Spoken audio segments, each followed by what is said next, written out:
Good afternoon, this is Schweitzer, and let's walk through this projectile motion challenge question. So first thing, let's just draw a picture of this quick here. So we got ourselves a rock being chucked.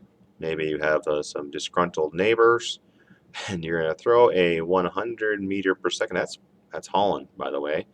25-degree angle, and you have a 20 meters down the road. It's not super far.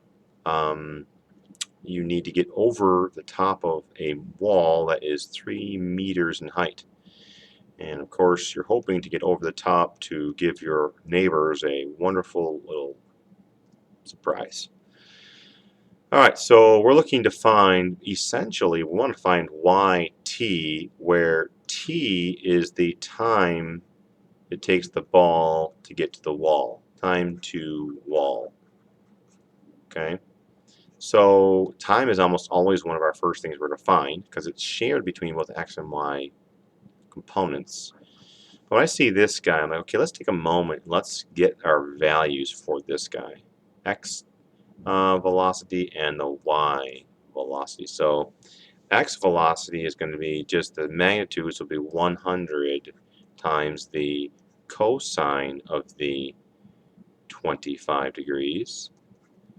And then this guy is going to be the 100 times the sine of the 25 degrees. And there we go. So 100 times the cosine of 25 is most of my velocity is in the x direction. So we got 90, basically 90.6. And then in the y direction would be 100 times the sine of 25. So we use the sine, so 42.2. All right, so nice. So first things first, we got to find this time. And this is actually the first time we'll be using x as a time component. All right, so xt equals xi plus vit. And because we're in x, there's no acceleration. Right? I'm not going to put it on there. So it's going to be, in this case, 20 meters down the road.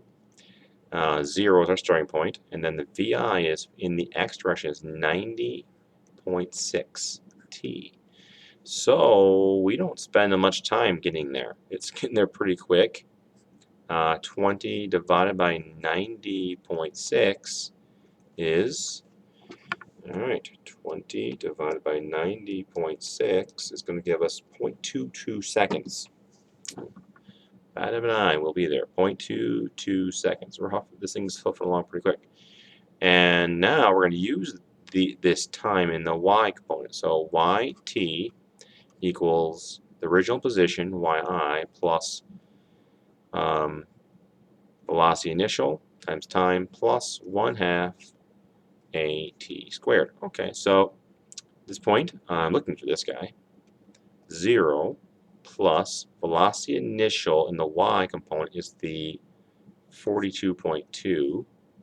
42.2. The time I'm in the air is only going to be 0.22 seconds, so it doesn't have a lot of time to build up height.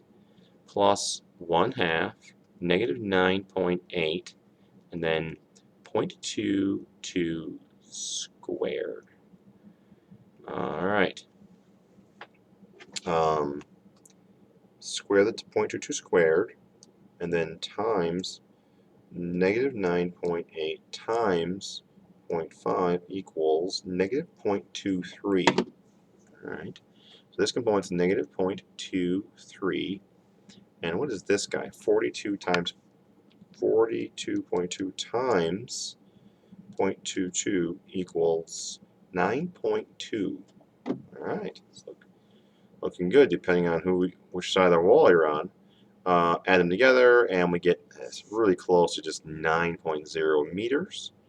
And that's how high the ball would be. The ball would be nearly 3 times higher than the wall at that time.